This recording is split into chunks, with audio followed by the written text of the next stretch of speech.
Have you ever felt proud walking into a car dealership thinking, I finally earned a car I deserve, only to leave hours later wondering if you just signed away the next 7 years of your life? You're not imagining it.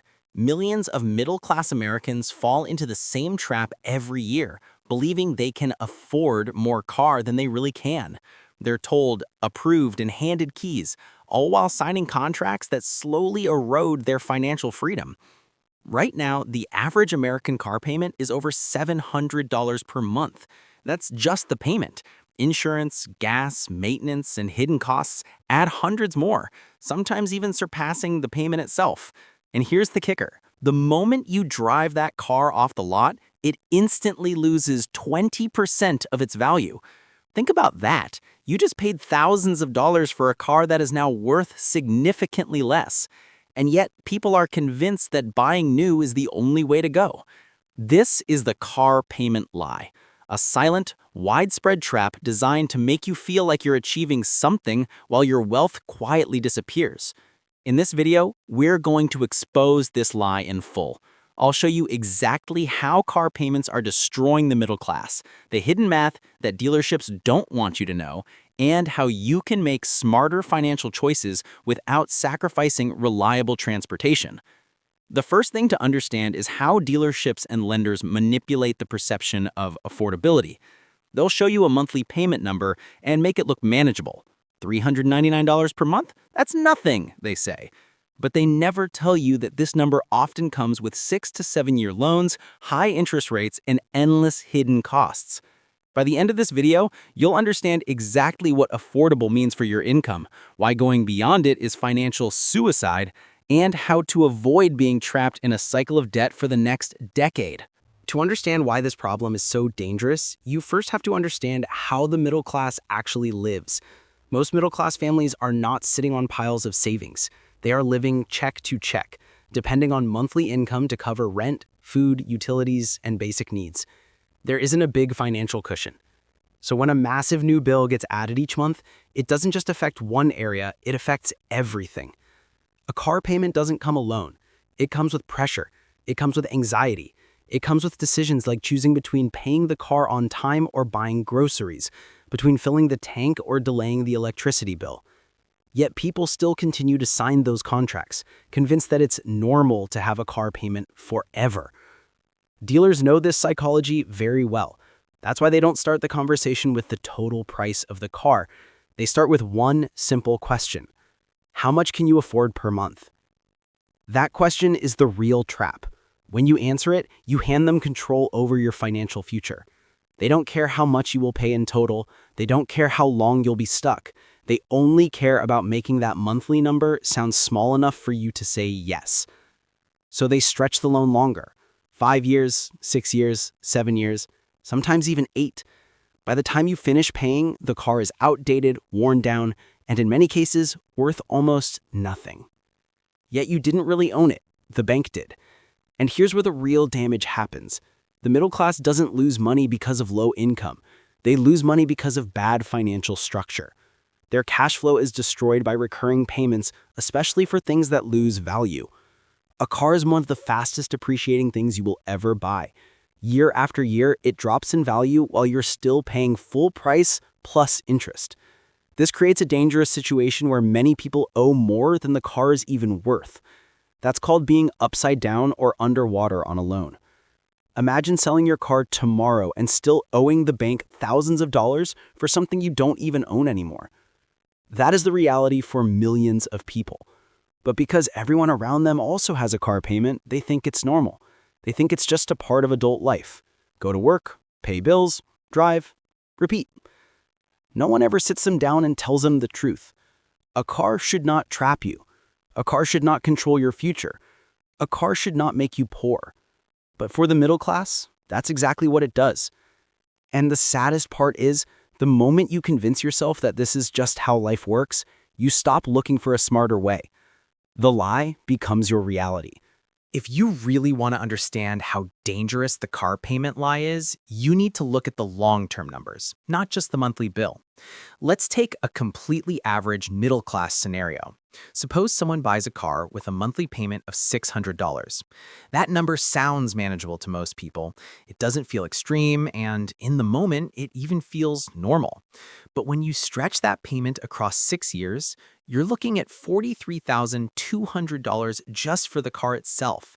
And that's before adding interest, insurance, gas, maintenance, and repairs. By the time you include everything, that $600 car can easily cost over $65,000. And what do you have at the end of those 6 years? A worn out car that might be worth $8,000 or $10,000 if you're lucky. That means tens of thousands of dollars have simply vanished. Not invested, not saved, not multiplied. Just gone. Now imagine this doesn't happen once in your lifetime, but again and again. Most people buy a new or newer car every 5 to 7 years. Over a 40-year adult life, that could mean 6, 7, or even 8 different car loans. If each one costs you around $50,000 in total, you're looking at $500,000 spent on vehicles that lose value every single day. $500,000 that could have been invested, grown, and secured your future. $500,000 that could have paid off a house, funded your children's education, or created real generational wealth. Instead, it went into machines that end up in junkyards. This is why the middle class feels like it's running in place. It's not always that their income is too small, it's that every time they start to move forward, a massive car payment grabs them and pulls them right back again. What makes this even worse is that people tend to upgrade as their income increases. When they get a raise, they don't think about investing more or saving more, they think about getting a better car. Nicer model, bigger engine, more features. That raise that was supposed to improve their life, it disappears into a new monthly payment. This is called lifestyle inflation, and car payments are one of its most powerful weapons.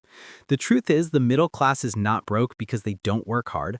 They're broke because they are taught the wrong version of success. They are shown commercials where happiness is a shiny new car and a clean driveway. They are made to believe that driving an older, paid-off car means they have failed in life. So they go into debt to look successful, even when financially they are drowning. Nobody talks about the opportunity cost. Nobody tells them that the $600 they're giving away every month could be invested into index funds, businesses, or real estate. Over 30 years, that same $600 invested with average growth could turn into more than $1,000,000. One single decision, whether to finance a car or not, can literally be the difference between being middle class forever and becoming a millionaire. Yet the dealership never brings this up, the bank never brings this up, your friends rarely bring this up. All you hear is, "That's a nice car," not, "What is that doing to your future?" The psychological trap of car payments goes even deeper than the numbers on a spreadsheet. A shiny new car creates a short-term feeling of success, status, and validation. For a moment, you feel like you have made it. People compliment it, neighbors notice it, social media likes it. But while the outside world sees success, the inside reality is stress, anxiety, and pressure. Every month, that same car that once made you feel powerful starts to control your decisions. You stop going out for dinner, you cancel trips, you hesitate before buying anything. You start thinking in terms of, how will I cover the car payment instead of, how can I build my future? That is the real damage. It rewires your mindset from growth to survival, and survival thinking is the #1 enemy of financial progress. Banks, dealerships, and car companies understand human emotion better than most people realize. They don't just sell cars, they sell dreams and feelings. They show you commercials where the family is laughing, the driver looks confident, the city lights reflect off the perfect paint job, and the message is clear: you deserve this. What they don't show is the 5 years of payments, the rising insurance costs, the maintenance bills, the stress of job uncertainty, and the sinking feeling when the car is still not paid off, but already outdated. They never say, this choice might delay your financial independence by a decade. Instead, they turn a massive financial commitment into a small monthly number. $399 a month sounds manageable, $479 sounds okay, but over 60 or 72 months, you are not buying a car. You are renting a feeling at an extremely high price. Middle-class families are the most vulnerable to this lie because they are close enough to comfort to taste it, but not wealthy enough to absorb mistakes. The rich can make bad car decisions and still be fine. The poor usually know they can't afford it. But the middle class lives in the dangerous middle zone where it almost makes sense. And that almost is what destroys them. They take the loan because they can technically pay it. But being able to pay is not the same as being able to afford. When your income is already divided between rent, food, utilities, school, and responsibilities, adding a massive car payment squeezes out any chance of building real wealth. It takes away the very tool you need to level up, extra money to invest, save, and grow. What most people never calculate is the opportunity cost of the car payment. Every dollar that goes into that monthly installment is a dollar that will never go into an investment, an emergency fund, a business idea, or a skill that could increase income. Over 5 or 6 years, the total amount paid for that vehicle could easily turn into tens of thousands of dollars. Now imagine taking that same amount and putting it into a simple investment, a retirement account, or even a side hustle. Instead of owning a car that is worth less every year, you would be building something that grows in value. But because the car is physical and visible, it feels more real than invisible money in an account. The truth is, the invisible money is the one that gives you real power and real freedom. The car only gives you an image. Another hidden danger is how car payments lock you into your current lifestyle and current job.